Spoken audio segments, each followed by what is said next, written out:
Hi everybody! Welcome to, God, what night is it?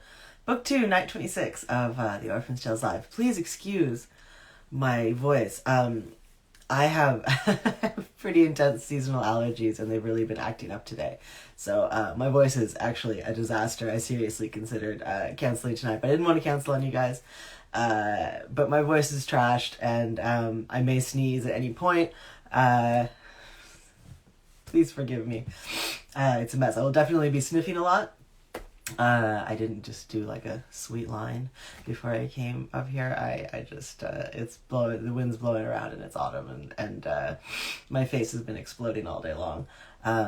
So I'm deep in the basso profundo, tonight, but, somehow we will get through it together, you and I. Just in time for Halloween. Yeah, so, that's all. That's it. Like, my brain has been colonized by snot. The funny thing is that this used to be my daily life. But, God, how long ago was it? 8 years ago? Longer than that. 10 years ago. I used to have to take, like, 10 pills of allergy medication just to function every day. And then I sort of ended up cutting dairy out of my diet and it went away and that was amazing. And then the dairy allergy went away when I got pregnant and has stayed away. So now usually I have both no allergies and can have ice cream. But 1 or 2 days a year it does go a little sideways and I end up back in the dark times. So that has happened today. My IQ has dropped 60 points minimum. We'll be lucky if I can read. I'll just hope for the best. That my literacy has managed to survive. Other than that, you know, everything's still on fire. Like, nothing's changed, really. Hopefully there will be no errant flies in this reading. As I keep saying, we're getting very close to the end. Let me do my intro and we'll get right into it. This will probably be another shortened one because I just don't know how long my brain and voice are gonna hold out.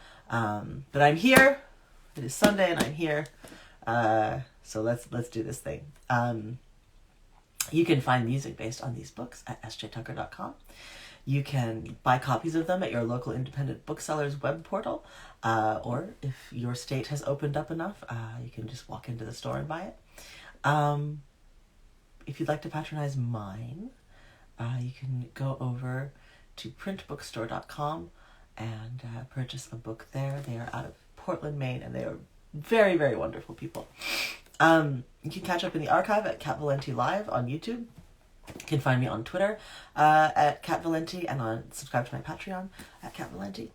You can ask me anything you like when the reading is over. See, I can barely get through this. I'm so out of it. You can ask me anything you like when the reading's over. Do try to think of it a bit before I stop reading, though, so that we don't have dead air and I don't shut everything off before you've gotten to ask your question.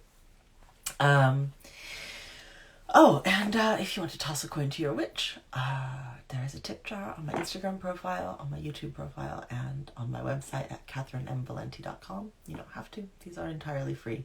But if you have an extra $1 or $2 and would like to support this reading series and the rest of my work, everything is deeply, deeply appreciated. Times are really tight for all of us. And by all of us, I mean artists and freelancers. This is an all freelancer household, for better or for worse. So, yeah, and I will thank anyone who does on the stream next week. Okay, we are on page 430. For those of you following along at home. Oh, we're so close to the end. Yeah, we only have about 80 pages left now, so we are zooming right through. I promise to do the very best I can. There's no way this is going to be one of my top 5 readings. Thank you so much for tuning in, everyone. The Fire Dancer's Tale continued. I am very beautiful, the shoes said, preening like scarlet parakeets, and was quickly picked up by a girl with better taste in dances. She had such green ribbons in her hair. I stayed in the estate for years, until there was no tallow left at all for the candles, and the violin strings snapped and curled, and the marble squares could take no more stomping feet. I was passed from dancer to dancer, and in this way I learned all that a shoe need know. Finally, a girl took me home, and though I was not at all sure how I felt about that, I did not try to force her feet back, but let her take me where she would. Shame of shames. Her mother took one look at the snarling roots I bear so well, snatched me up like a fish which has gone sour and is fit only for cats, marched out into the street, and tossed me through the cistern grating. I splashed, I floated, and after a time I sank to the bottom, and there I might have stayed, drowned as a dog, if not for the slovenly martial habits of Ajans. I was painted, and my hair clung to my ears with sweat. I was panting, and my hair clung to my ears with sweat by then. So quick and fast had I been forced to leap and turn and step with the tiny heeled hip kicks the narrow corridors demanded, the elongated, elegant, sliding motions of the long straightaways, the pirouettes of the cat-like tiptoes. The voice of the shoes kept perfect time, and my body hummed to the dance, hummed with the knowing of it, hummed with the learning of it, and sometimes it had hummed with the books on my lap in the calligrapher's shop. "Why the maze, though?" I gasped, executing a daring mid-air turn and landing hard on my heel. The shoes did not answer for the smallest of moments. I did not build it. I assumed the weaver made it, as she made everything else here, and for her own reasons. It was here when I floated to the bottom of the black reservoir, and I discovered its use quickly enough. Finally, with 3 full spins and a flourish of my arms, I completed the maze. The shoes clacked their heels against the floor in applause, which is very disconcerting, having your feet move without your say-so. I doubled over, catching my breath. "Thank you," I wheezed. "It is my pleasure," demurred the dancing master. I could feel the sides of the root shoes squeezing my feet, trying to hold on. "It is time for me to go now," I said uncertainly. "There is no need to leave me down here in the dark. Think how well we could dance together in the candelabra halos. Think how beautiful all men would think you in your cinnamon shoes with your long legs dancing like a gazelle." The shoes were strangling now, trying to hold on to me, trying to keep me fast inside them. I think I should like to feel my own feet on the cobblestones if it's all the same." "It is not the same," cried the dancing master, squeezing tighter, like a snake around a mongoose. "I am tired of lying empty in the dark, waiting for girls to come and fill me up for a moment, only to run away when they are finished. I like you as well as I have liked anyone since the dead girl, and I want to dance again, in the Duke's palace, in the Duke's garden, with perfume in the air." I scraped with the shoes, trying to get them off, tears of pain springing to my eyes. "Please, I don't want to dance at the Duke's palace." "But I know, pretty little bird's daughter, I know what is right and proper for girls to do. I can answer your question." The shoes ground tighter against my bones. "Girls are meant to dance, and spin until their skirts flare like petals, and look more beautiful than ruby-rimmed roses at balls which never end. They are meant to live for the revels. They are meant to bat their eyelashes and whirl in the arms of handsome men." Tighter still the cinnamon shoes pinched and pulled. "They are meant to drink bubbling wine and laugh like finches singing and dash into the shadows to be kissed. They are meant to blush and to curtsy. They are meant to swoon, but they are meant to dance most of all. They are meant to dance, dead or alive, cold or hot. They are meant to dance until their bones crack. They are meant to care only for the dance, only for the whirl of shining gowns and the sashes on young men's chests. They are meant to spin in men's arms for all their days until their heel bones strike sparks on the dance floor." The voice of the dancing master spiraled higher and higher, more and more shrill. I was weeping as the shoes wrenched, crushed my feet into the red roots, and my fingers scrabbled against them uselessly. I drew a hitching breath, my chest searing and tight, and leapt up into the air, just as the maze had taught me, a high, strong leap, and came down as hard as I could on the flats of my feet. The landing shivered my calf bones, and I bit my cheek in a sharp-edged wince, but the careening voice ceased abruptly, like a door slamming shut. The shoes were broken into pieces on the stone floor of the cistern, lying around me in sweet-smelling cinnamon shards. "No," I said simply, and turned back into the long tunnel, back up to the air and the light. When I emerged from the grate, it was nearly light. Sleeve was there, snoring lightly as spiders will snore. It takes a long time to learn to hear a spider snore, but by then my ears were keen as an owl's, and I heard her little wheezing in and out and in and out. She woke with a shudder when I stroked her back and looked up at me with her glittering black eyes. "And how did we do this time? Same as the rest?" "More or less," I shrugged. "Well, come on with you then. It's nearly time for Lantern to dance." As the sun blinked sleepily over the Siren's Tower, Lantern stood in the courtyard with the gurgling fountain amid the shouting and singing of the carnival and danced.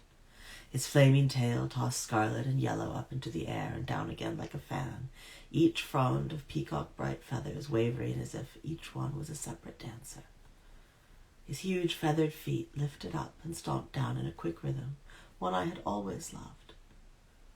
A dozen violins and trumpets and flutes played his music, and he turned his face to the new sun, his bronze beak catching the first light, sending it into the fountain in a shower of gold.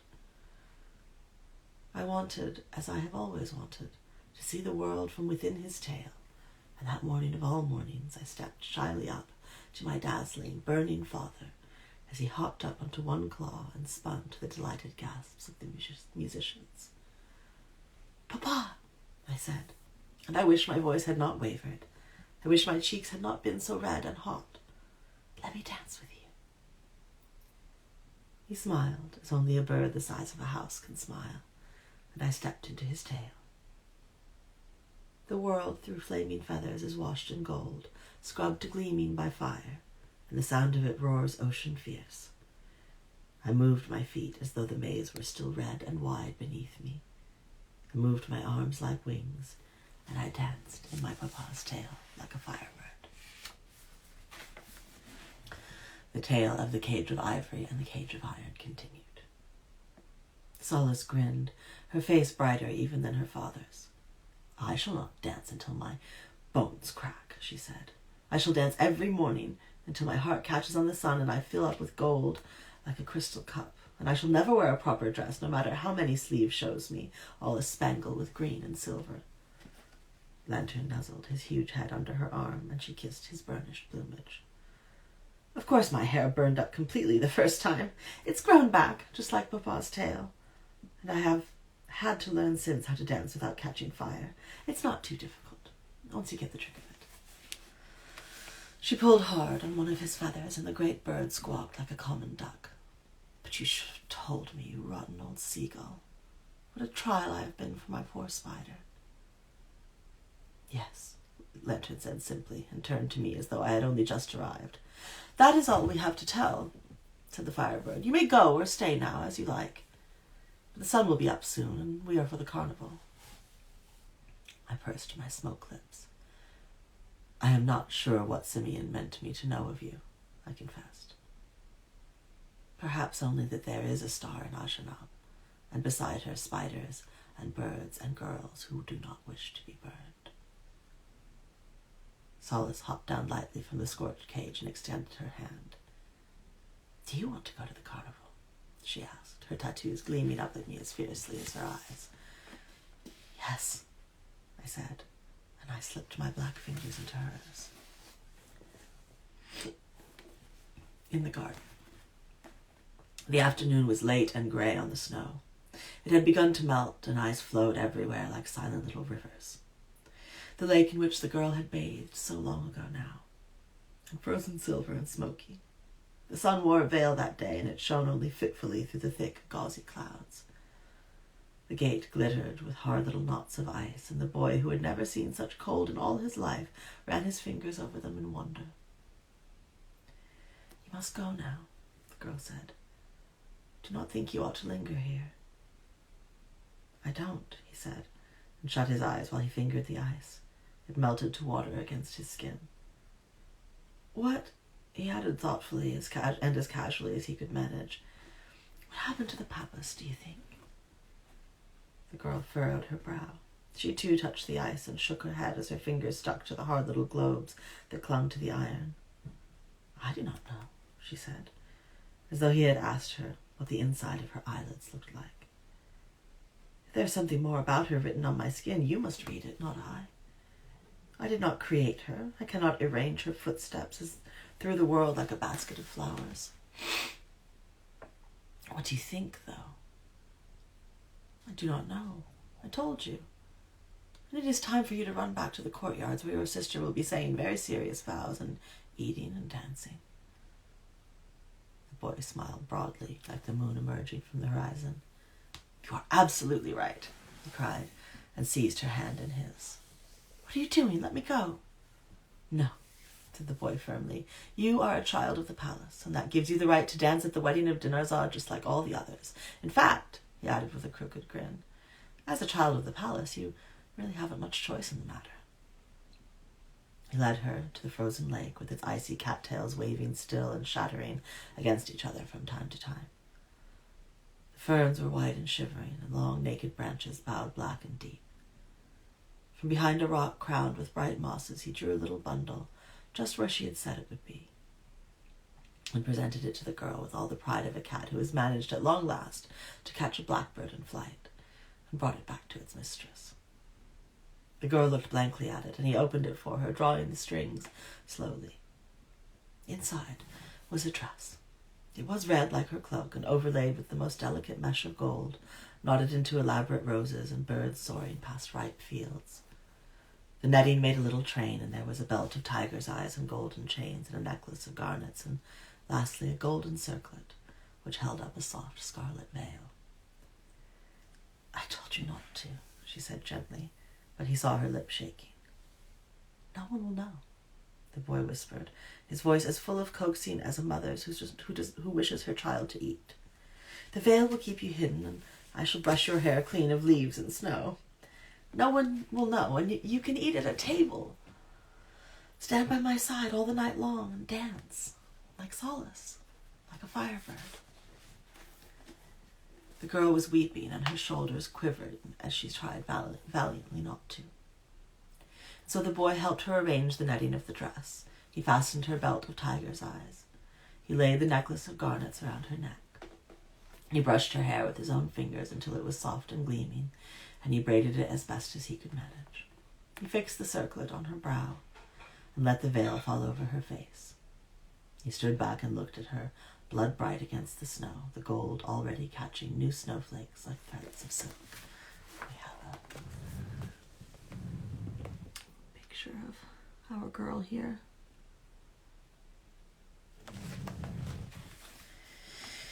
"It was hers, you know," he said, "when she was our age. She let me have it. She is," the boy swallowed, "not quite so awful as I thought, my sister." He squared his shoulders and shook his snow-dappled hair back.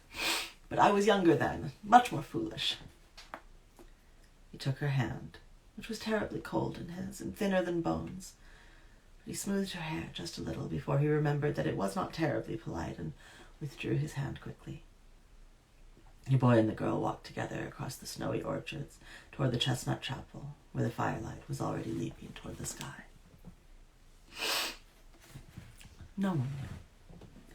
He showed her the table with its roasted birds and roasted beasts, with its wine and steaming stews and its chocolates, with its slices of rough red hippopotamus meat and its shaved camel hump, wet and glistening. He showed her the crocodile, its sawtooth jaws propped open with silver bolts and stuffed with sugared pears. He showed her the rhinoceros horn dripping with honey and salt. She laughed shyly and ate as much as she pleased, and no one took any notice of her at all in the million children with their colored plumage. The girl watched Dinarzade very curiously while she was wed, and she saw the trembling of her and heard the breathlessness of her. The boy watched too, but He tried not to see these things, for he did not wish to shame his sister by weeping for her. And in the light of 100 torches, under the sky full of hard, cold stars like ice on an iron grate, they danced. She was uncertain at first, but he showed her easy steps and led her into the center of the throng, where the laughter and the voices and the golden whirling bodies were thickest. And the boy danced with the demon girl in the sight of all his relations, turning her faster and faster until Dinarzad's dress was a red-gold blur. He could see tears fall from her chin beneath the veil, and his hands were wet with them. The boy's sisters and cousins and matronly old aunts spun by and laughed as they spun, their voices thick with wine. In the midst of the dance, the Sultan gestured from his holiday throne of ivory and plum branches dipped in bronze. The boy looked nervously to his veiled friend, but could not refuse. He walked slowly to his father's seat, with her frightened hand clutched in his. Over the Sultan's black beard he looked at them, his eyes reflecting the firelight like a jinn's. "What a beautiful little friend you have found there, my son. She is quite striking, just as red as a demon." "Yes, father." "Is she one of mine? It is so hard to tell these days." "No, father. She's visiting the court for the wedding like so many others." "Then welcome, child. Be sure to speak well of us when you return to your foreign court. Tell them how good my son has been to you. Tell them my daughter welcomed you at her wedding. Tell them—" His voice faltered slightly, but so slightly no one would have thought it was anything but the good, sweet wine. "Tell them we were kind to you." "I'm sure she will, father." The Sultan leaned in to the 2 tremulous children, his long, curled hair wafting its scent of cedar and frankincense into their eyes. "And," he whispered, "look after my son, young lady. A boy can get his head turned quite around on an evening such as this." The girl nodded, her voice long having fled her throat.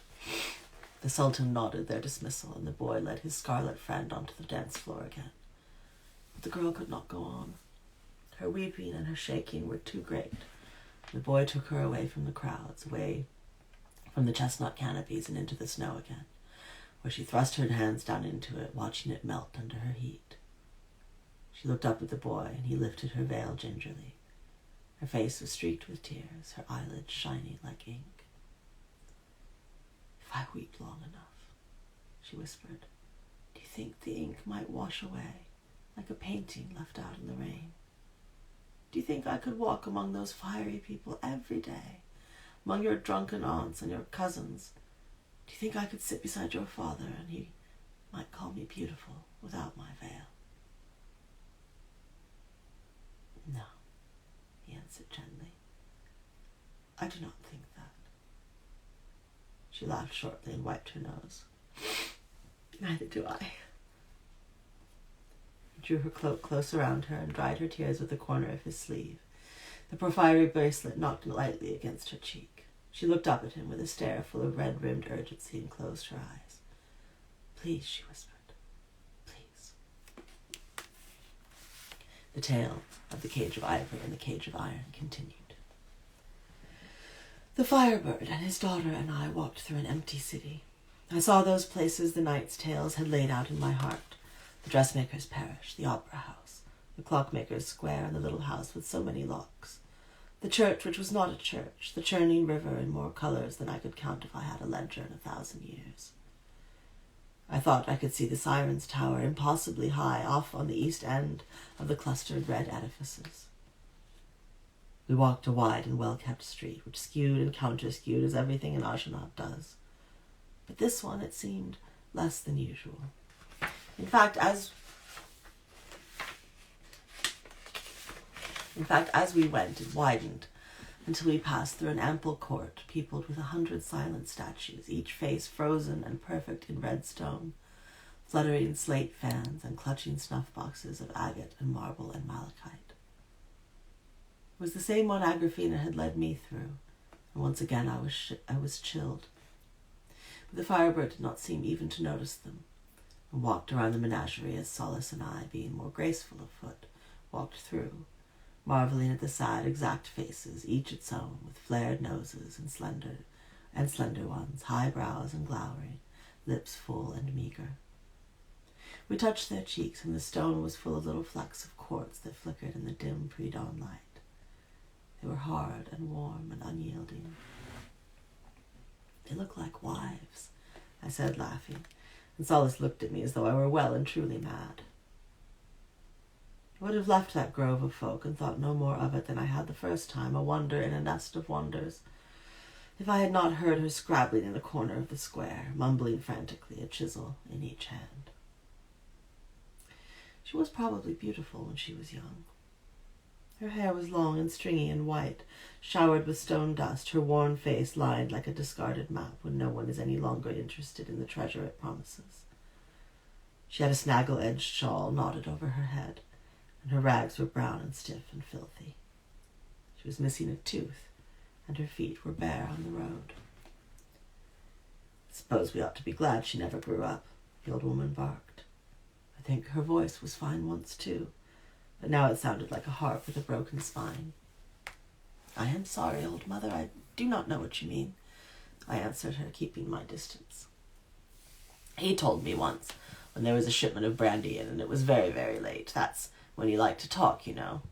The big fireplace under that stupid, ugly old head. Told me where his wife went. I suppose we ought to be glad she never grew up, or it would have gone badly for the butcher's boy when she turned up all green and fire-breathed." Solace covered her mouth with her hand, her eyes wide. The old woman trundled over and chiseled a bit of spindle-waisted statue's eyebrow. "I made these for her.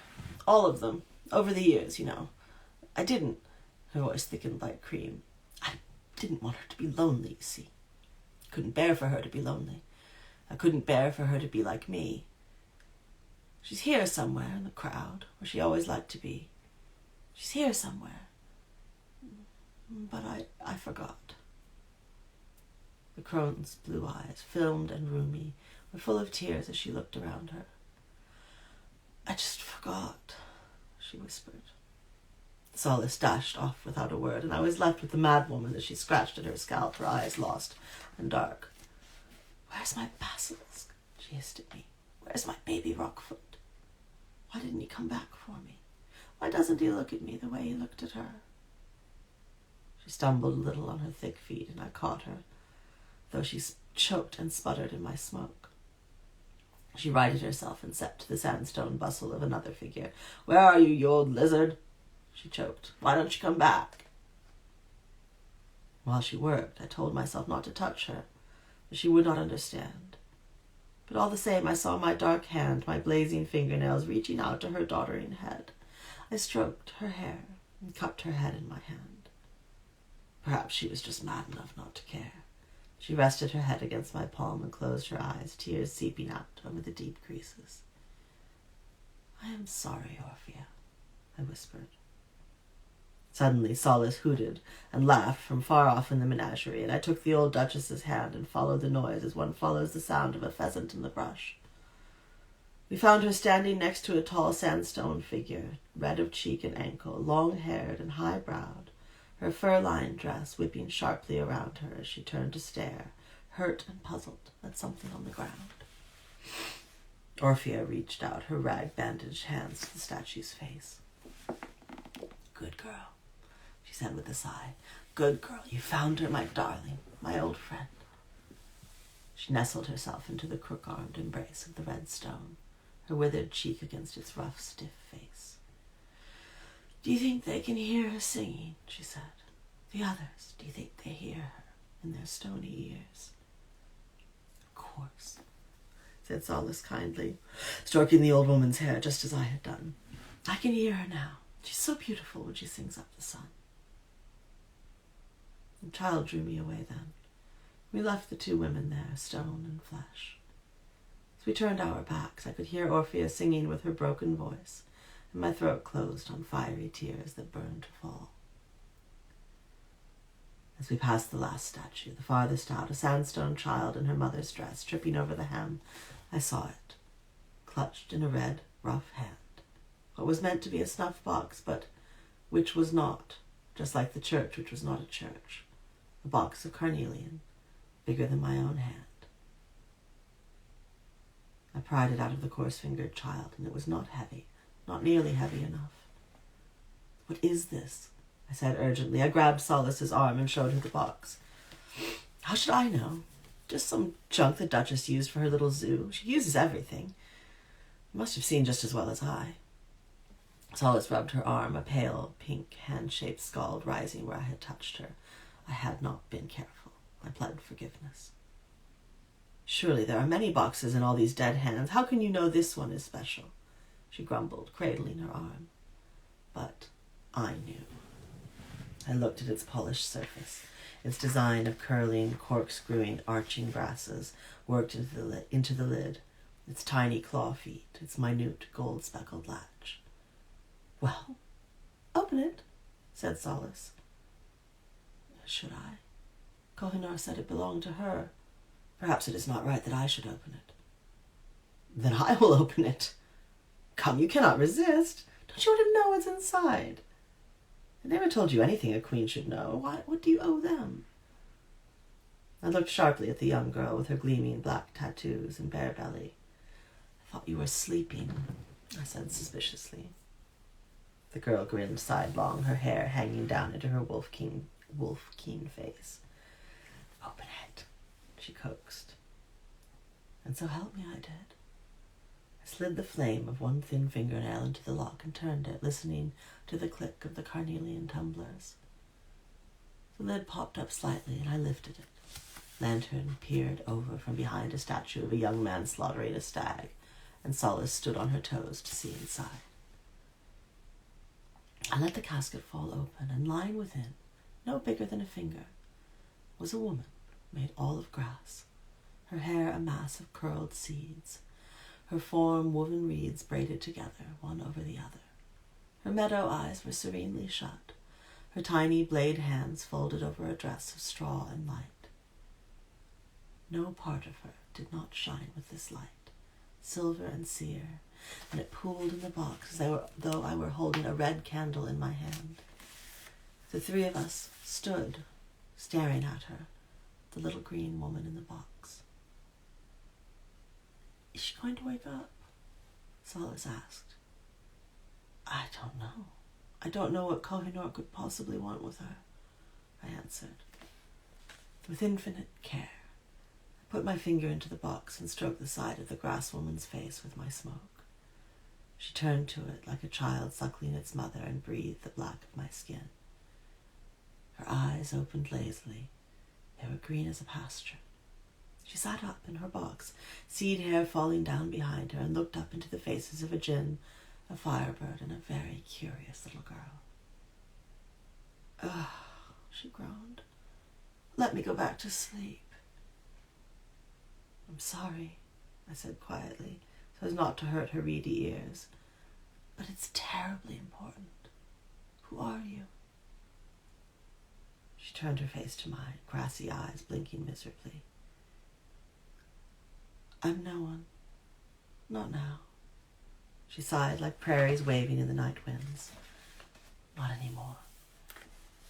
And we will pick up on Wednesday with the tale of the carnelian box.